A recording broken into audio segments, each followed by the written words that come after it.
Gloria a Dios. Amén. Vamos a la clase de hoy. Y es la clase número 10, ¿verdad? El maravilloso amor de Dios.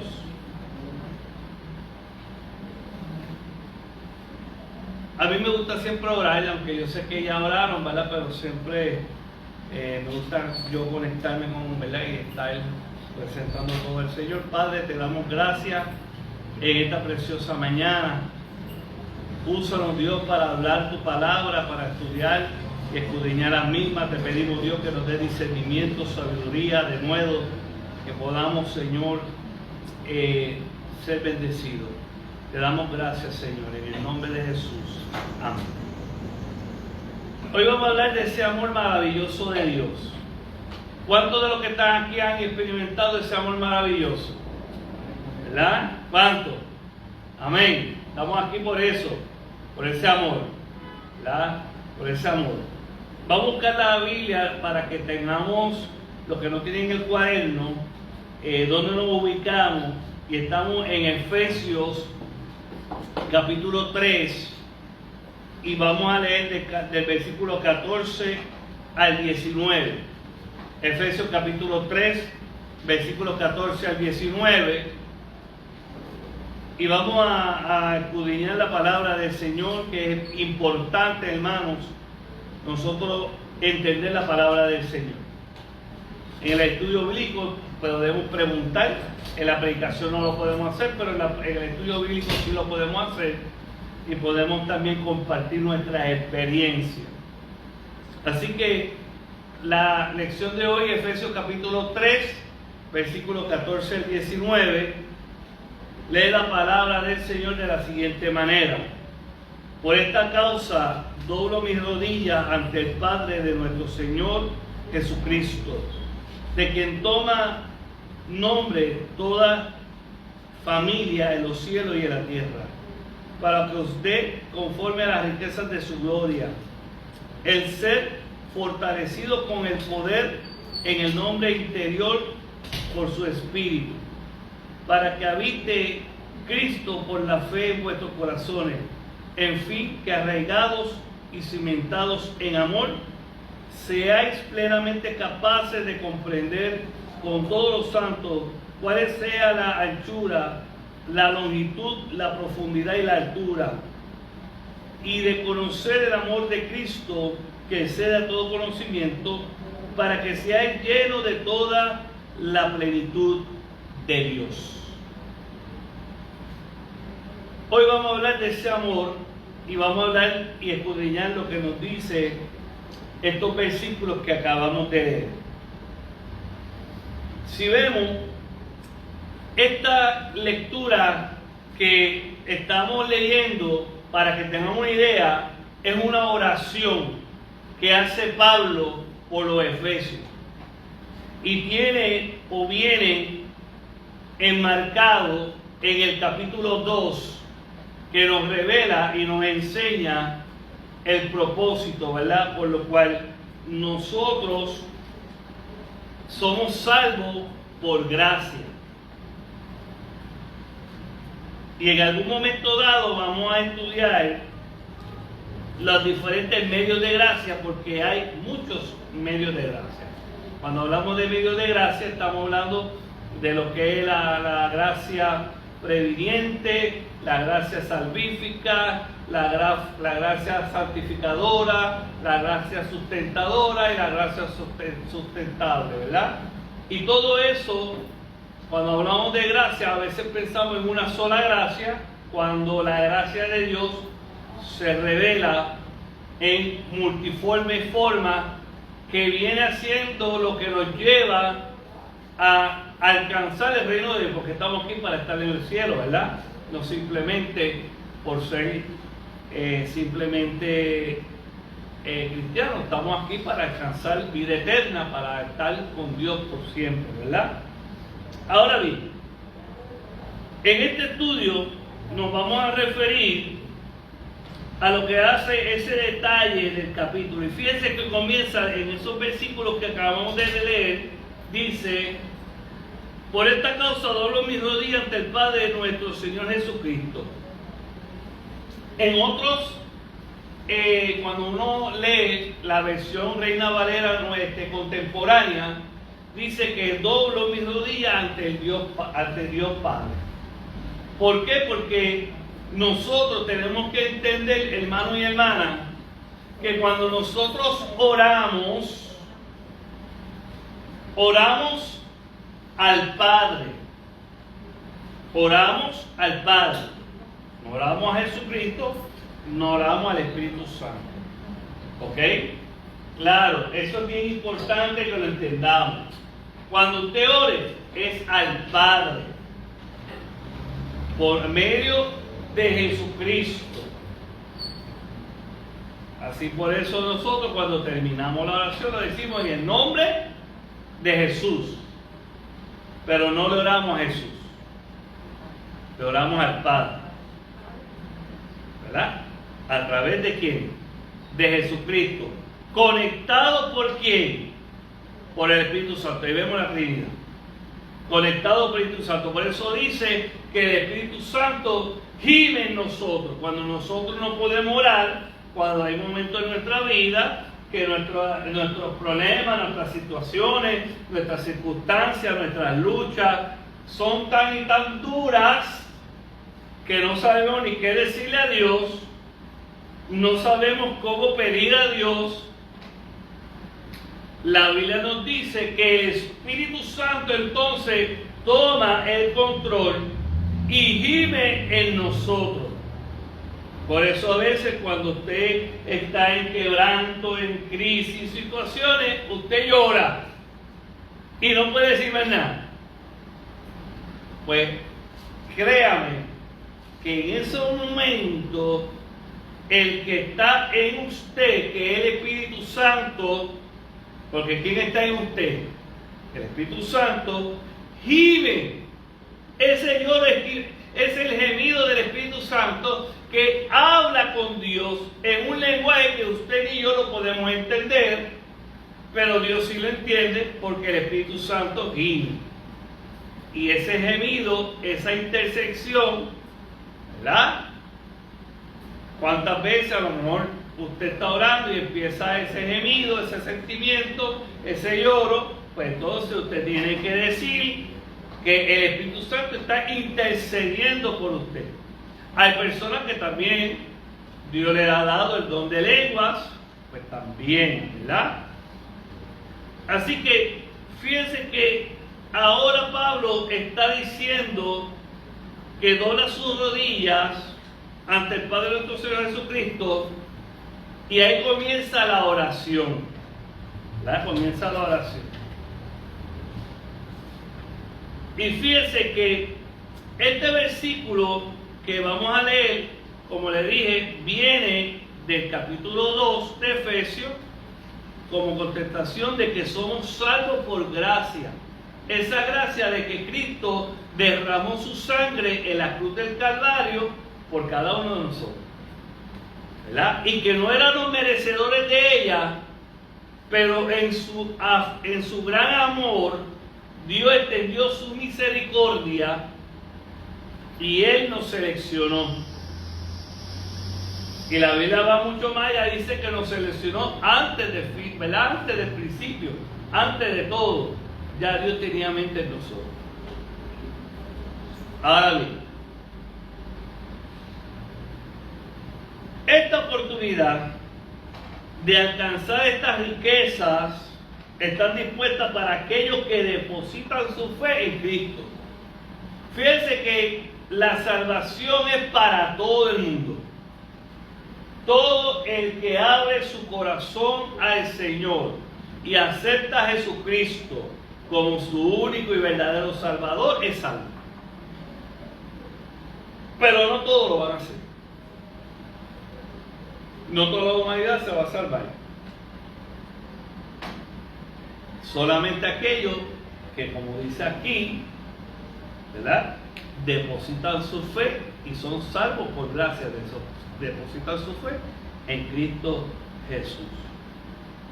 Ahora, fíjese que el versículo 15 dice: de quien toma nombre toda familia de los cielos y la tierra. Nosotros tenemos una familia que está en los cielos. ¿Quiénes? Los ángeles. Nosotros vamos a ser parte de esa gran familia que nos vamos a reunir en un momento dado cuando la iglesia se levante y la esposa llegue al cielo y se celebre las bodas del Cordero, dice la palabra en Apocalipsis. Pero en el cielo hay ángeles, hay querubines, hay serafines, ¿verdad? Más todas las familias de todas las nacionalidades, de todas las tribus, como dice en Apocalipsis, todos ellos nos vamos a unir. Y por eso dice que toma nombre en toda la familia, en los cielos y en la tierra. En los cielos, porque hay cosas que todavía nosotros no conocemos, pero cuando estemos allá arriba lo vamos a conocer. ¿Hasta ahí alguna duda o pregunta? ¿Verdad?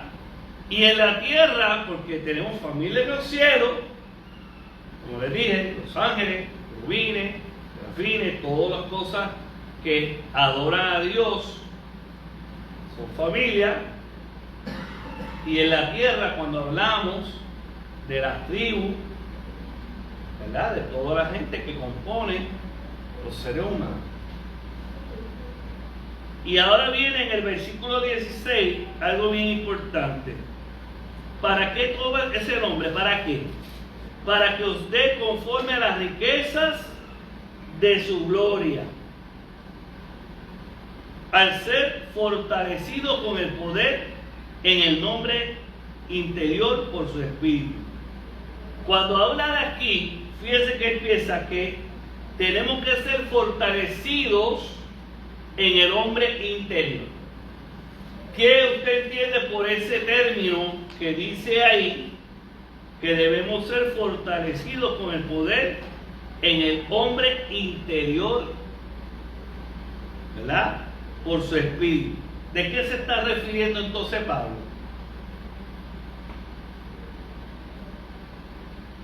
¿Qué usted entiende?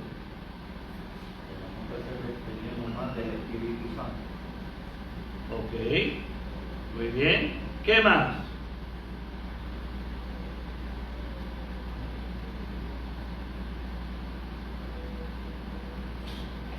Ahí habla de lo que es la teoría principal que nosotros debemos de conocer, que es la teoría de dicotomía y lo que es la dicotomía. Y vamos a hablar de lo que es dicotomía. Cuando hablamos de dicotomía, nos estamos refiriendo al hombre interior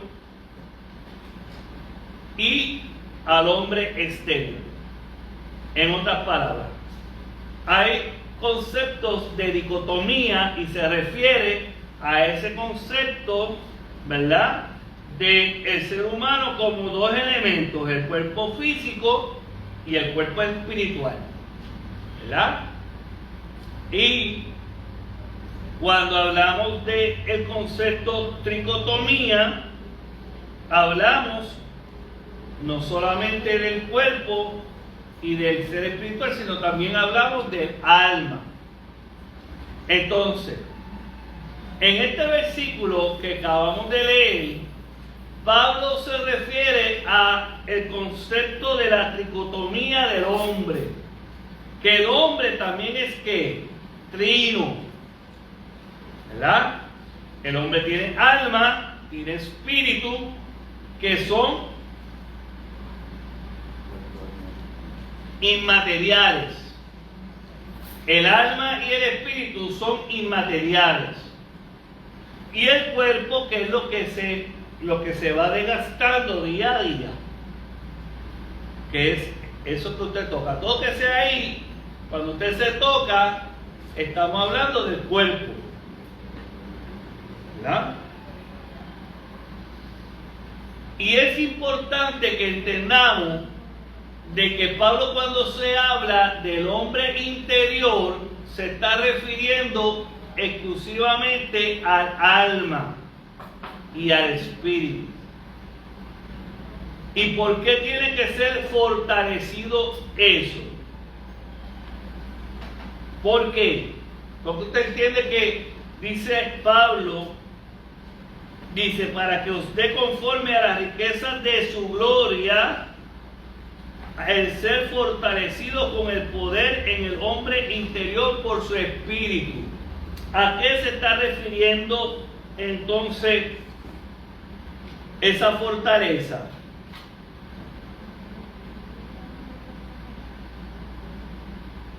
Porque para recibir lo que Él nos va a dar, tenemos que estar preparados, tenemos que estar listos, porque si no lo estamos, no lo vamos a recibir. O sea, es como cuando uno va a hacer algo, uno tiene que preparar los materiales para construir o para hacer algo, porque si no, no puede lograr nada. O sea, si no tienes los materiales, si voy a hacer una casa pero no tengo los materiales, o voy a llenar con muebles un apartamento y no tengo el apartamento. O sea, tiene que estar preparado ese lugar donde va a recibir esos beneficios, esos dones que va a recibir del Señor. Muy bien, hermano. Sí. Yo digo, como empezó el Señor, como el Padre, Hijo y Espíritu Santo, el cuerpo, alma y espíritu, que viene siendo desde el principio lo mismo que el Señor ha hecho desde el principio con nosotros, que tenemos que llevar por la palabra del Señor, tener fe en el Señor y que hacer todo con el Señor, porque tenemos que ser como Dios quiere que seamos. Amén. Muy bien. Fíjense que comienza ese versículo a decir, para que os dé conforme a las riquezas de su gloria. ¿De qué riquezas se está hablando ahí? ¿Estará hablando de dinero? No. ¿De qué? Espirituales. ¿Cuáles? ¿Cómo? Pues está hablando de sabiduría, está hablando de misericordia y está hablando de poder. Y el poder se divide en dos grandes áreas. Fíjense que estoy hablando de misericordia, de sabiduría y de poder, que el poder se divide en dos. El poder se divide bajo un término en latín o en griego que es dinamis, que es cuando hablamos de dinamismo. Fíjense que Elías, Dios le da de comer, lo alimenta, lo prepara y alimenta al hombre exterior o interior. Alimenta a los dos. Cuando Elías está bajo una gran crisis emocional, necesitaba fortalecer su vida interior y su vida exterior para poder hacer una gran caminata que lo iba a llevar a cumplir el propósito de Dios. En los momentos más difíciles de nuestra vida es el momento que Dios nos va a catapultar a través de sus riquezas en gloria, fortaleciendo esa tricotomía del hombre. Y quiero que esa es la palabra del domingo de hoy. Nos va a fortalecer nuestra alma, espíritu y cuerpo para lo que viene. ¿Qué hizo Dios? Alimentó a Elías para que caminara 40 días y 40 noches sin parar. Elías no durmió por 40 días y por 40 noches. Y yo le creo a la palabra de Dios. La Biblia lo dice, que caminó 40 días y 40 noches. Quiere decir que ese término de día y noche está diciendo que él no se detuvo, que él caminó 40 días, día y noche, hasta llegar al lugar que Dios le había dicho. Hermano, dígame si eso es posible, si fuera comida normal, si Dios realmente no lo hubiese preparado para eso. Era imposible que un hombre estuviera caminando 40 días y 40 noches sin comer y beber, sin descansar. Pero la Biblia dice que, y lo busca en Reyes, que Elías caminó 40 días y 40 noches. Ese término quiere decir que él no descansó, que él no se detuvo. Pero hubo una preparación para ello. ¿Qué hizo Dios? Le dio de comer, lo preparó, fortaleció su triconomía, su cuerpo, su alma, su voluntad, para que caminara. ¿Te va a decir algo? Que lo que es imposible para el hombre es posible para Dios, por eso Dios lo preparó así y él pudo hacer esa caminata. Porque si Dios no lo hubiese preparado, no hubiese dado esa caminata. Amén. ¿Y usted sabe lo que está diciendo Dios aquí? Que Dios siempre te advierte antes de que sucedan las cosas, te lo dice. Dios siempre va a hablar antes. Está en nosotros prepararnos, ¿verdad? En como dice aquí, para que dé conforme a las riquezas de su gloria, al ser fortalecido con poder. Y fíjense que ese es el dinámico. Primero le estoy hablando que el poder se divide en dos: dinamismo, hacer proezas que humanamente no lo podemos hacer físicamente, solamente a través de Dios. ¿Ve? El otro término de poder es eusocia. Eusocia es la capacidad que dice que vale más, dice por ahí jíbaro puertorriqueño, vale más maña que fuerza, ¿verdad? Pues eusocia es ese poder para accionar con una mentalidad, un poder de ejecutar, creyéndole a Dios, fortaleciéndose. Un ejemplo en la Biblia: Dios le habla a un hombre llamado Gedeón: vas a libertar al pueblo. ¿Y qué hace Dios? ¿Cómo prepara Dios a los que iban a pelear? Esto es como una de estos de la vida. ¿Cómo Dios lo preparó? ¿Cómo Dios le dio la eusocia? Dios le dijo, y fíjense que estamos hablando de ¿qué? De preparación. Dios le dijo: los va a llevar al río. ¿Y cómo vas a saber que son los que van a pelear? La forma en que toman el agua. La forma en que toman el agua. Fíjense que ahí fue la preparación. Va a seleccionar a aquellos que siempre estén alerta a la batalla. Los que se doblen la cabeza para tomar agua, no. Y la forma en que lo iban a hacer. La astucia que vio en ellos. Ahí es donde vamos. Eso es eusocia. Y después Dios le dice, ahora viene la preparación, la sabiduría. Con 300 va a ganar una pelea con miles de personas que venían 1000 contra 300. ¿Cómo le hicieron? Dios le dio la eusocia.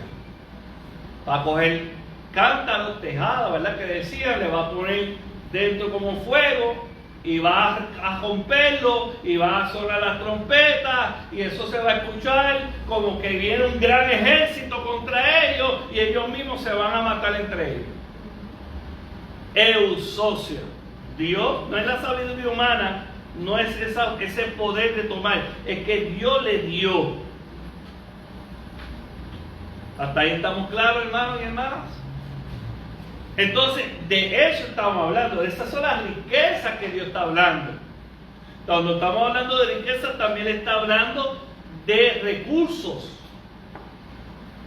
Dios nos da recursos.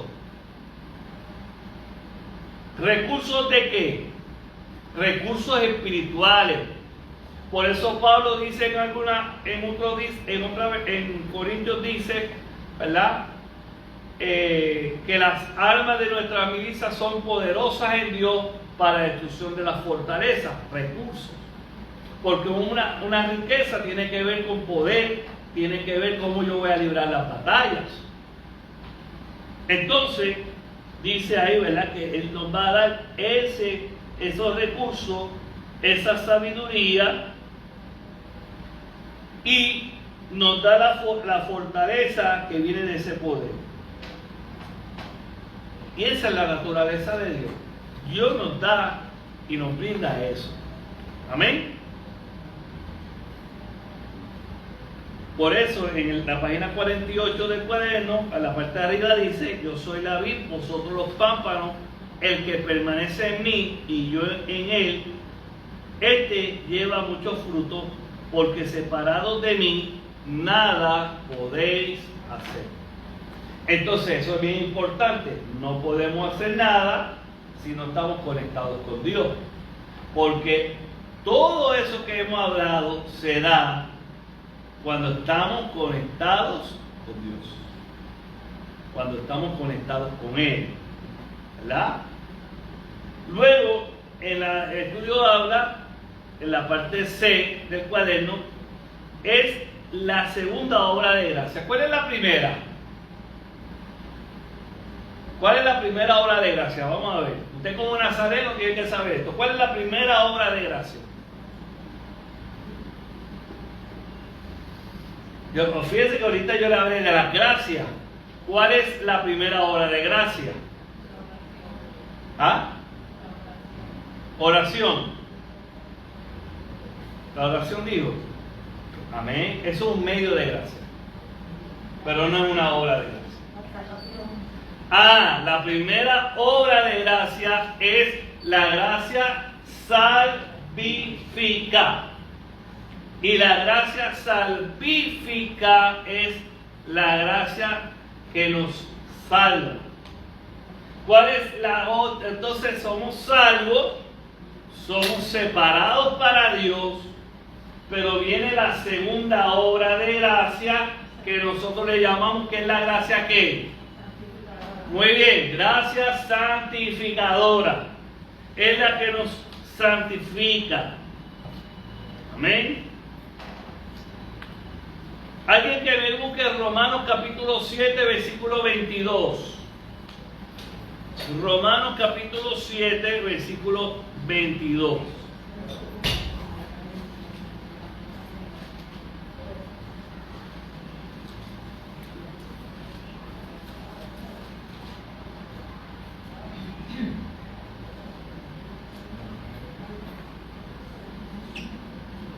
Amén. Ajá. Romanos capítulo 7, versículo 22. Dice: porque según el hombre interior me deleito en la ley de Dios. Ok, fíjense que nos dice que nos deleitamos en la ley de Dios. Y la ley de Dios es serle fiel a Él. ¿Ven? Amarás a Jehová tu Dios con todo tu corazón, con toda tu alma y con toda tu mente. Y a tu prójimo, ahí se resume toda la ley de Dios, ¿verdad? Entonces, cuando hablamos de esa gracia santificadora, es cuando llegamos a esa experiencia que impacta la totalidad de la persona, tanto en el aspecto mental como espiritual y emocional y moral. Por eso le decimos que es una, ¿verdad? Eso es la entera santificación. ¿Por qué viene ese término de entera santificación? Porque hablamos de un aspecto espiritual, hablamos de un aspecto mental, hablamos de un aspecto emocional y un aspecto moral. ¿Amén? ¿Y qué nos dice eso? Que no volvemos a ser el mismo. Hay una experiencia que nos marca. Y eso significa que yo voy a ser, ¿verdad?, perfecto en todo. Vamos creciendo en qué. Vamos, esa santificación va a qué. Va a ir creciendo a la medida que yo me meto con Dios. A la medida que yo le busque. Hay una, cuando decimos ese primer, pero eso Welly le decía que nos vamos perfeccionando, ¿verdad? Así que, hermano mío y hermana, esa gracia nos capacita para vivir vidas victoriosas.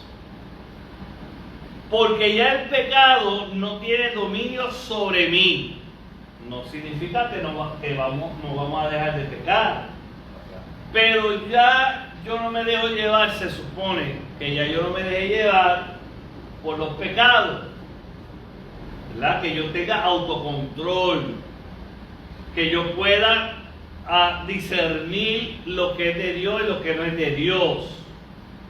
¿Verdad? Lo que es de Dios y lo que no es de Dios. Que yo pueda decirle al mundo, no voy a aceptar eso. No voy a aceptar esto. No voy a estar de acuerdo en esto. Aunque signifique enfrentarnos al sistema. Y estamos llegando al punto, hermano mío, que nos estamos enfrentando al sistema que el mundo nos quiere imponer. Que quiere que aceptemos que lo malo le digamos bueno. Y no podemos hacerlo. No importa lo que signifique eso. No importa lo que tengamos que pasar. Y quiero que sepa, hermano y hermana, que llegará el momento en que vamos a ser directamente perseguidos. Ya lo estamos haciendo indirectamente aquí en Estados Unidos y en Puerto Rico, Latinoamérica. En Latinoamérica se ve mucho más persecución que aquí, pero va a llegar un momento en que el sistema completo nos va a odiar con todo y nos va a correr, y usted tiene que decidir si es cristiano o no es cristiano, ¿verdad? Así que cuando hablamos de esa entera santificación, estamos hablando de una vida que podemos vencer las cadenas y los temores que nos atan y todas aquellas cosas, y podemos decir que somos verdaderamente libres. Usted podrá decir, yo soy verdaderamente libre, libre del prejuicio, libre de las cosas, ¿verdad?, de lo que yo soy. Mire, hermano, y aquí yo quiero hablar algo. Lo más difícil para el creyente es vencer la vergüenza. Es la vergüenza. Es que digan. Fíjense que normalmente uno puede y quiere buscar a Dios y servirle a Dios y todas esas cosas, pero si Dios quisiera revelar tus pecados, aquello que tú no quieres que nadie sepa, tú le dices a Dios, no, Señor, hasta ahí. Yo te sigo, pero que nadie sepa lo que yo hago al oculto. ¿Ah?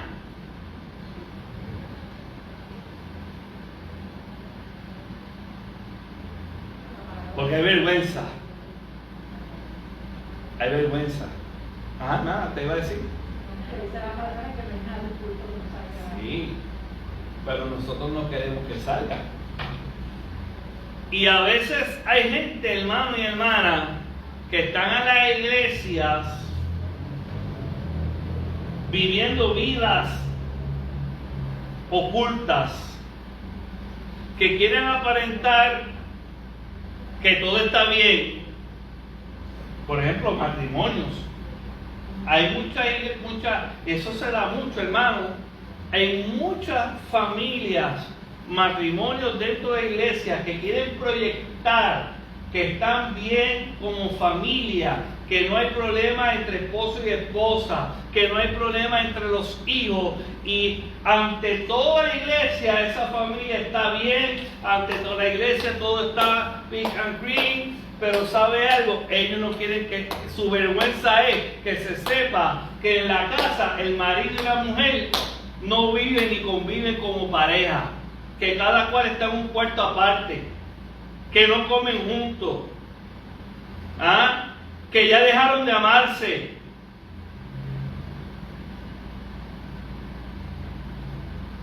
Pero no quieren que la gente lo sepa, porque hay vergüenza.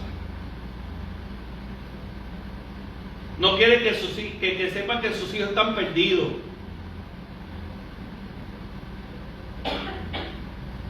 Eso es algo que después lo podemos hablar, pero no voy a seguir, ¿verdad? Pero ¿cómo es posible que vemos que el 2018 y el 2019 la estadística dice que se divorciaron más cristianos que gente que no sirven a Dios? Entonces hay mucha vergüenza, ¿verdad? Gente que dice que predican. Mire, hermano, yo he conocido gente que usted lo ve como tremendos hombres de Dios y tienen esqueletos dentro de su vida espiritual. Y yo he tenido que hablarles a ellos.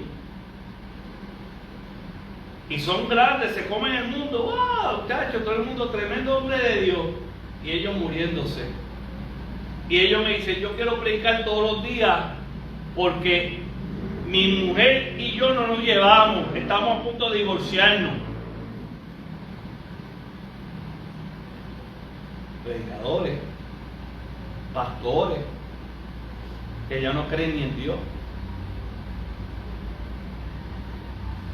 Eso se da porque ya no hay una relación de fortaleza espiritual, porque se ha perdido la comunión, porque como le leí ahorita, dice, yo soy la vid, vosotros los pámpanos. Cuando nosotros creemos que porque somos tremendos personas en Dios, ¿verdad? Y nos alejamos, pues morimos. Porque dice, el que permanece en mí y yo en él, este llevará mucho fruto. Porque separados de mí, ahí donde está el truco, ¿verdad? Ahí donde está la situación. Porque separados de mí, nada podéis hacer. Yo voy a predicar unos días, cuando me permitan, yo le voy a predicar sobre cómo vencer la vergüenza, ¿verdad? Pero eso es otra cosa. Ahora bien, ¿hasta ahí alguna duda, pregunta o comentario? Bien. Quiere decir que ahora nos invita a que somos la morada de Cristo en el corazón. Versículo 17. Oye, el aire está frío, ¿sabes? Estoy aquí congelado. Bueno, yo no sé cómo apagarlo, pero el que lo pueda apagar, lo apáguelo, porque la verdad es que estoy congelado. Para que habite Cristo por la fe en vuestros corazones, a fin de que arraigados y cimentados en amor. Versículo 17, perdón, Efesios 3, 17. Sí, ahora vamos a hablar de eso. Estoy a tiempo, ¿verdad? Sí. Para que habite Cristo por la fe en vuestros corazones, a fin de que arraigados y cimentados en el amor.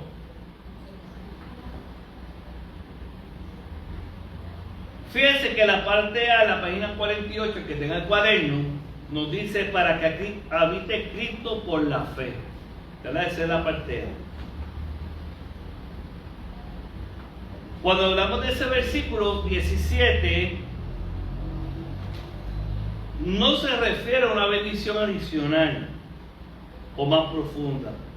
En términos generales, el término arraigado suele ser usado cuando se quiere dar cuenta de una fuerte fijación, firme y duradera, que una persona mantiene respecto de alguna cuestión. Mire, lo que nos está diciendo aquí es que ahora nosotros tenemos que como enterrar toda nuestra fuerza, todos nosotros, en la roca que es Cristo. nos tenemos que, mire, ahí, porque dice, para que habite Cristo la fe, nosotros tenemos que decirle, Dios, entra, vive en mí. La Biblia nos dice que nuestras vidas son como cuando viene un temporal, como viene un huracán. Si nuestra vida está cimentada en la arena, ¿qué pasa? ¿Qué pasa? Si viene la tormenta, vienen los huracanes, ¿qué pasa si nuestra vida está cimentada en la arena? Es que nos la arranca, ¿verdad? Mire, no hay nada más poderoso que el agua. No hay nada más poderoso que el viento. Yo he visto camiones en videos de las redes sociales, camiones grandes que una corriente se lo lleva como si nada. Y no tiene que ser muy alta, ¿verdad? Por eso dice Pablo que tenemos que estar arraigados, ¿verdad? Tenemos que estar, el Espíritu Santo tiene que estar en nosotros para que nosotros podamos tener una fuerte fijación en el Señor cuando vengan los días malos. Porque a todos nosotros nos va a llegar el día malo. A todos nosotros nos va a llegar el día de la prueba. A todos nosotros nos va a llegar el día del quebranto a punto de quiebre. Y la Biblia toma un modelo, o Jesús hablando dice que vamos a ser como el arco, que vamos a estar a punto de que se quiebre, pero Él no va a permitir que nos quebremos. Pero vamos a llegar a ese punto de inflexión, ¿verdad? De inflexión, la palabra es inflexión, ¿verdad, hermano? Inflexión. A ese punto que creemos que nos vamos a romper, pero Dios dice, no voy a permitir que te rompa. Hermano. Ese es como el arco, que tú lo doblas así, pero no. Exacto, por eso la Biblia utiliza ese ejemplo. Es como ese arco que tiene, que tú y lo escuchas casi, ¿verdad? Como ese ruidito que tú dices, se va a romper. O como cuando tú tiras la caña y pescas, y el pescado es grande y la caña se dobla y tú dices que se va a romper, pues así, ¿verdad? Ahora bien, dice que para que habite Cristo por la fe en vuestros corazones, a fin de que arraigados, y no solamente arraigados, está que cimentado, y que esa palabra que resuena a usted, y cimentados en quién, en amor. ¿Cuál es el cimiento de nuestra vida espiritual? ¿Cuál es nuestro cimiento? Ahí lo dice, y cimentado en qué, en qué, en amor. Nuestro cimiento tiene que ser en amor. Por eso, hermano, hermana, cuando nosotros hablamos de la entera santificación, otro sinónimo de lo que es entera santificación es el perfecto amor. Otro sinónimo de entera santificación es que vivamos en perfecto amor. Porque el cimiento de nuestra vida tiene que ser en amor. Porque si no hay amor, usted puede hacer grandes cosas, pero dice la Biblia que es como tímbalo, ¿verdad? Como algo que suena, pero nada más. Exactamente. Por lo tanto, somos cimentados en ese amor. En la parte B dice la vivencia de Cristo y el Espíritu Santo. Me gusta ese párrafo, lo voy a leer, que dice: en fortalecimiento por el Espíritu Santo y el habitar de Cristo en el creyente no son experiencias separadas. Si el creyente experimenta la presencia del Espíritu Santo, pues al mismo tiempo está experimentando la presencia de Cristo. Es decir, donde está el Espíritu de Dios, allí se encuentra Cristo también, ¿verdad? Y lo vemos en Mateo, porque hablamos del Espíritu Santo, el Espíritu de Cristo, ¿verdad? Y acuérdense que es un solo Dios, no son tres dioses, es un solo Dios. Cuando hablamos del Espíritu Santo, ahí también estamos hablando del Espíritu de Cristo, ¿verdad? Y ahí está Cristo. Amén.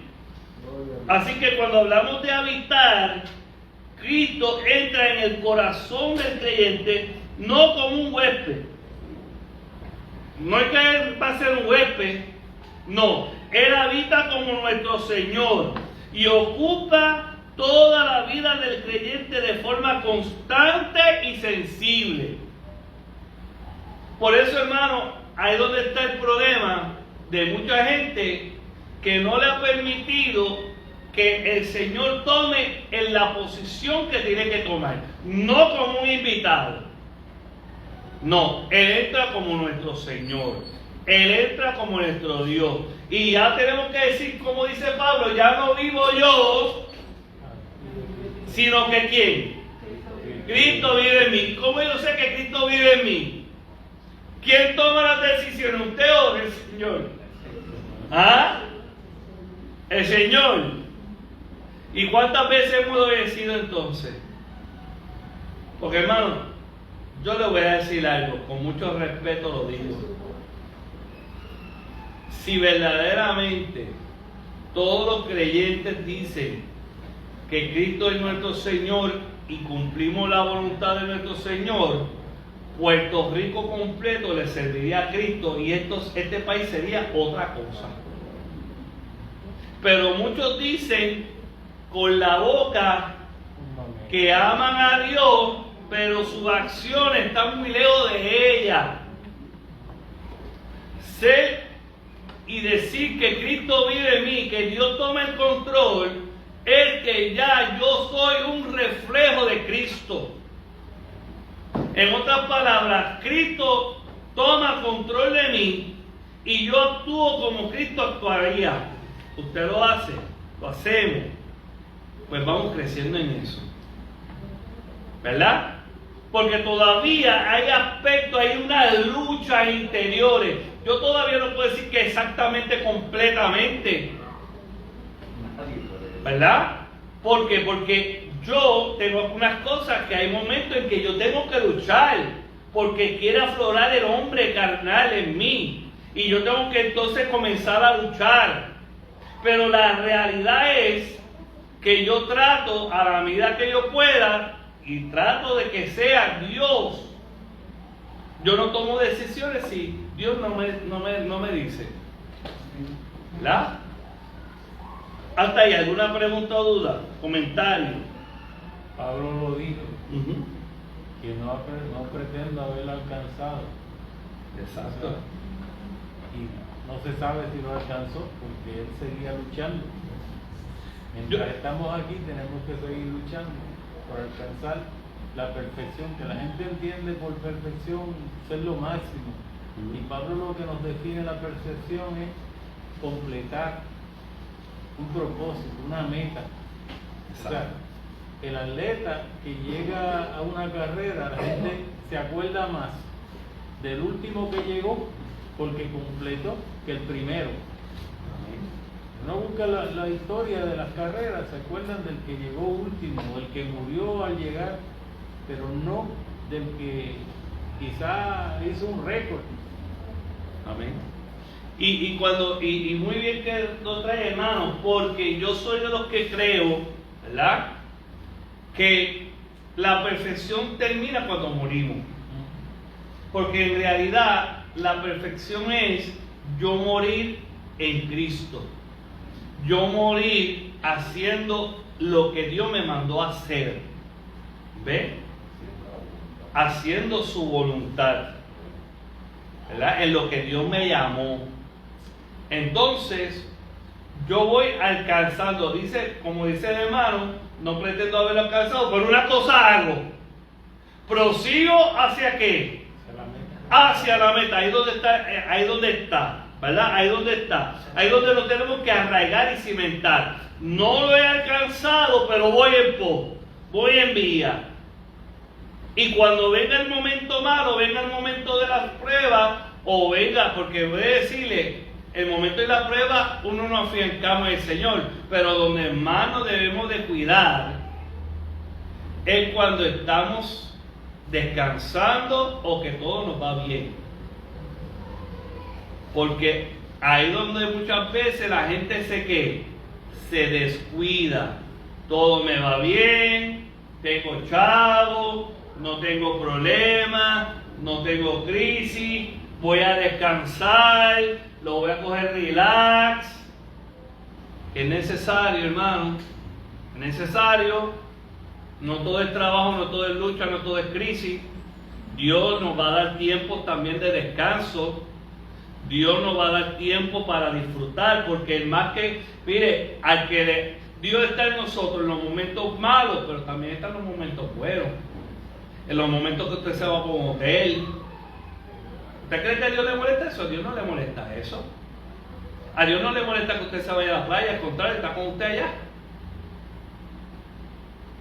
Dios está en todas. Ahora, allí donde nos tenemos que cuidar, porque David pecó cuando estaba en la guerra. No. David pecó cuando estaba el gigante. ¿Cuándo David pecó? Cuando estaba en su casa. Cuando estaba en descanso. Estaba relax.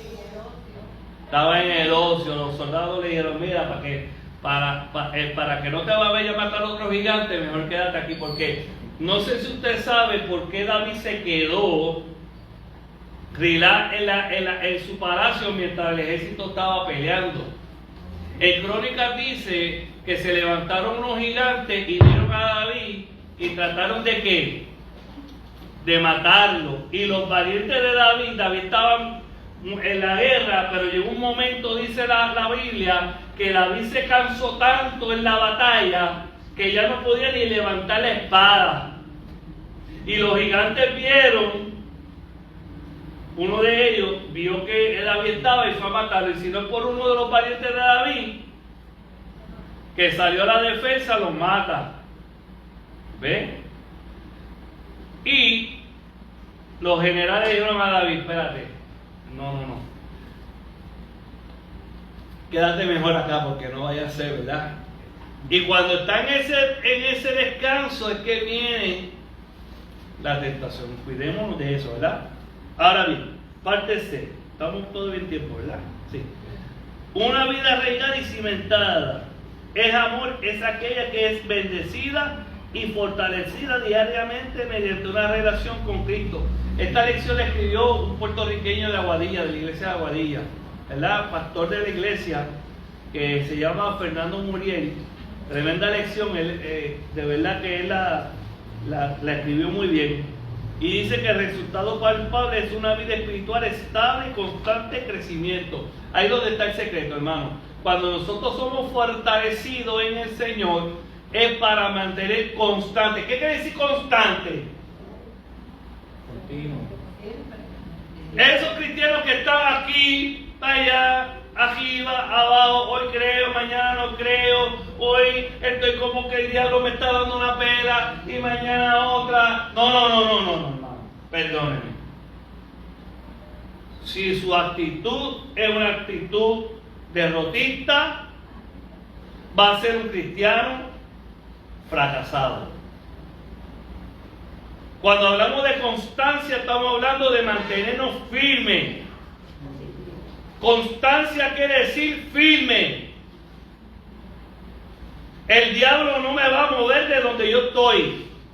Las circunstancias no me van a mover de donde yo estoy y de lo que yo creo. Me mantengo firme. Y voy en pos de crecimiento. No es descender, es constante hacia el frente. Constante e insistente también. ¿Verdad? Exactamente. Es constante, es estable. Tenemos que ser estables. No puedo estar en esos vaivenes. Porque entonces serían hombres y mujeres de doble ánimo. Y Dios no le agrada eso. Esos cristianos que son de doble ánimo, que hoy creo, mañana no creo, hoy estoy así, mañana estoy así, hoy yo le creo a Dios y ustedes ven que se llevan al mundo y de momento 2 días después están que el diablo que dice que el diablo le está dando una pela, ¿no? Pues ¿cuándo usted le va a dar la pela al diablo? ¿Ah? No, esto es estable y constante hacia la victoria. Porque Dios nos llamó a ser más que vencedores. ¿Usted le cree eso a Dios o no le cree? Amén, amén. ¿Usted cree que Dios le dio a usted para que reciba bofetadas? No, Dios le dio a usted una espada, le dio armas espirituales, como le dije, poderosas en Dios para destruir. Dice la Biblia que las puertas del infierno no prevalecerán contra la iglesia. ¿Quién es la iglesia? ¿Quién es la iglesia? Levante la mano, yo soy iglesia. ¿Ah? Las puertas del infierno no prevalecerán. Pero yo tengo que estar, ¿verdad?, creyendo a Dios. Por eso Jeremías capítulo 17, busquen conmigo este versículo y lo va a marcar. Jeremías capítulo 17, versículos 7 y 8. Y ese versículo lo va a marcar. En los días malos, lea ese versículo. Jeremías capítulo 17, versículos 7 y 8. Jeremías capítulo 17, versículos 7 y 8. ¿Quién lo tiene?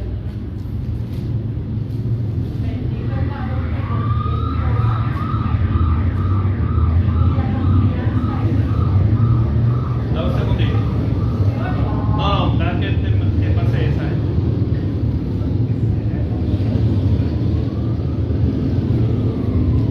Ajá.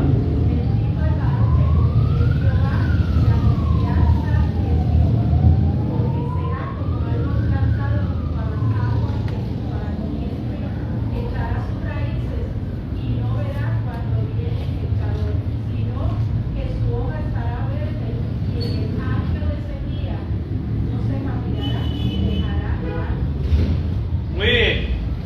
Fíjense que cuando ese versículo es poderoso, hermano, porque si nuestra confianza está en el Señor, se lo voy a resumir de esta manera.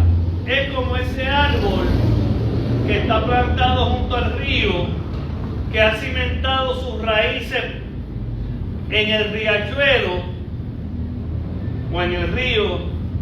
Y en el día de la sequía, todo el mundo, estos árboles están secos menos él.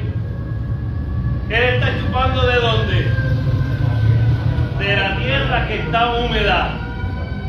¿Ah?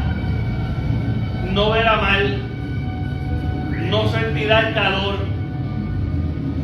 siempre estará verde. Mire, y me resulta interesante, porque no sé si usted sabe que estaba viendo un video ayer precisamente de eso, que en Perú está dándose que ahora mismo nosotros estamos recibiendo lluvia como muchos años antes, hace muchos años no está lloviendo como está lloviendo ahora aquí en Puerto Rico. Pero es al revés, en Perú se supone que está lloviendo y no está lloviendo.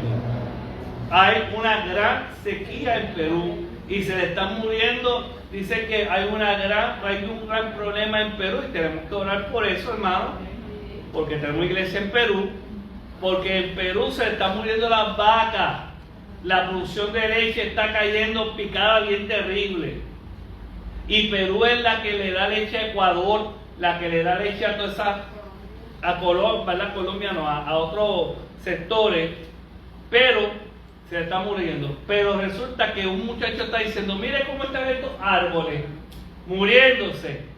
Entonces ellos estaban preparando para que le estaban dando alimento a las plantas con lo que ellos le llaman gallinaza, ¿verdad? Entonces dice, pero este árbol no le tenemos que echar nada. Ah, pero era ¿por qué? Porque el árbol estaba en la orilla del río, que aunque el río se había secado, o sea, no había agua arriba, pero él decía, abajo hay agua, hay corriente. Y todos los árboles cercanos tenían que echarle agua para que no se murieran, y ese árbol estaba verde. ¿Ves cómo dice aquí Jeremías? Y nosotros tenemos que ser como esos árboles. ¿Y quién es la fuente de agua? Él dice, yo soy el que bebe, ¿verdad? Como le dijo a aquella mujer, si tú bebieres de mi agua no tendrás ¿qué? Sed jamás. ¿Ve? Entonces, las dimensiones del amor de Cristo, Pablo lo habla y dice que tenemos que tener esa capacidad de vista.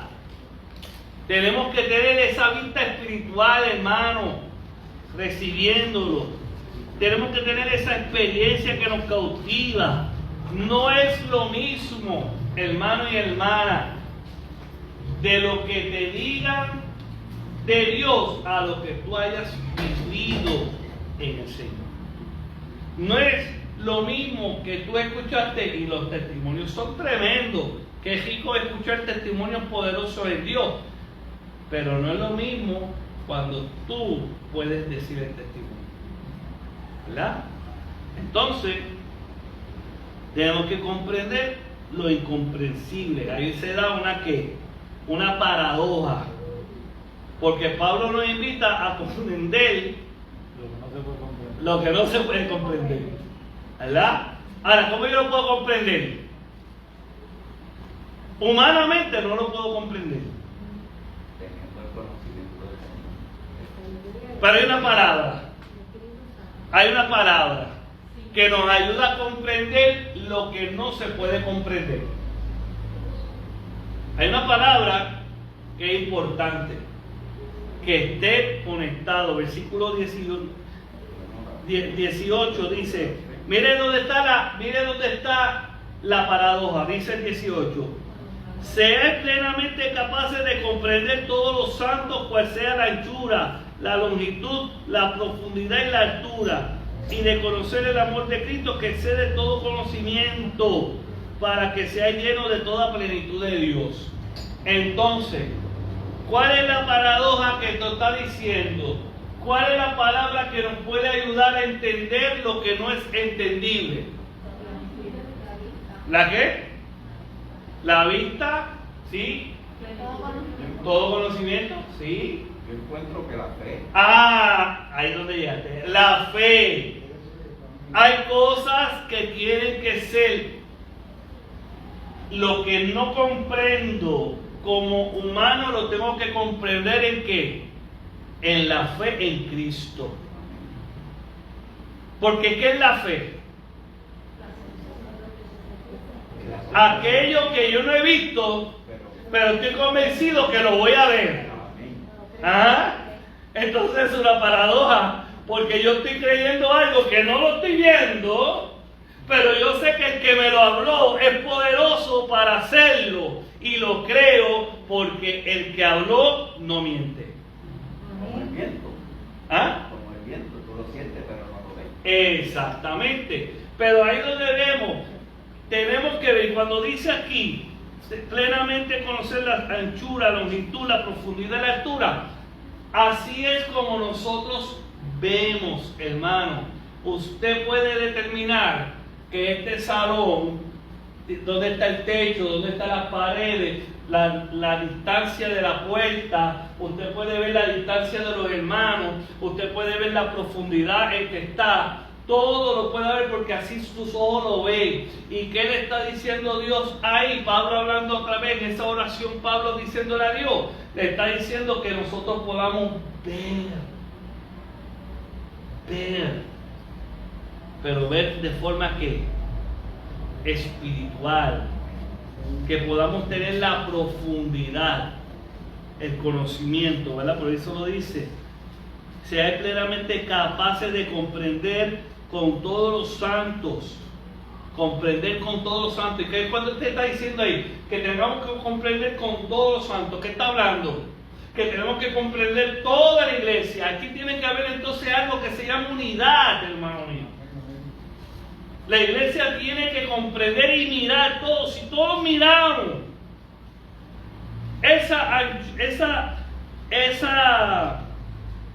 la anchura, la longitud, la profundidad y la altura, y de conocer el amor de Cristo. Si nosotros pudiésemos ver ese amor que excede todo ¿qué? Todo conocimiento. Nos están invitando a ver algo que nuestro conocimiento humano no lo puede entender, pero sabe algo, la fe nos conecta. La fe nos lleva a entender que Dios nos ama más de lo que nosotros entendemos. Qué bueno saber eso. Qué bueno saberlo. ¿Sabes por qué, mi hermano? Porque cuando nosotros entendemos eso y nos equivocamos de vez en cuando, tenemos un Dios que nos ama, que no tiene un látigo. Dios no está con un látigo esperándote. Dame ver cuando te falla para meter un latigazo. Dios no es así. Dios no está esperando que tú falles o que tú cometas un error para decirte ahora le voy a dar la pena de su vida. Como a veces, ¿verdad? Padre, o a veces uno como padre lo hacía. Dios no es así. Dios nos advierte, nos ama. Sí van a haber consecuencias porque nuestro error nos va a llevar tenemos consecuencias. Pero quiero que sepa, hermano, y termino con el versículo 20 que me ayuda a entender todo eso, que es la plenitud de Dios, ¿verdad? Para poder ser lleno de toda la plenitud de Dios. Y cuando hablamos de toda la plenitud de Dios, es que Dios, no es que yo voy a ser Dios, yo no voy a ser Dios vasito, porque hay gente que se cree que la plenitud es que yo voy a ser igual que Dios. No, hermano, Él sigue siendo Dios, nosotros sus siervos. Pero la plenitud está hablando de esa naturaleza que como humanos, que hijos de Dios tenemos que cumplir, vivir en santidad, ¿verdad? Y lo dice claro en la lección, que tenemos que vivir en todo eso, ¿verdad? Que es la plenitud, significa su amor, su luz, su sabiduría, su santidad y su poder y su gloria. Nosotros tenemos que ser reflejos. En otras palabras, cuando habla de la plenitud de Dios, está diciendo o nos invita a que nosotros somos reflejos del Señor y que permitimos que Dios haga en nosotros y nos use como Él quiere para que nosotros podamos establecer el reino de Dios aquí en la tierra, que podamos bendecir a otros. Porque esto no significa llamarnos lleno de la plenitud, que yo soy el super espiritual, hermano. Aquí hay un concepto tan equivocado que en estos últimos tiempos se ha levantado, de que por yo ser plenitud de Dios, yo tengo que ser el evangelista más reconocido, el pastor más reconocido, el pastor más famoso, el pastor que tiene 10,000 miembros en una iglesia. Ese es la plenitud. No, hermano, la plenitud de Dios es ser un hombre y una mujer que le sirve a Dios con toda su fuerza. ¿Ok? Yo creo que el micrófono está prendido, el micrófono prendido.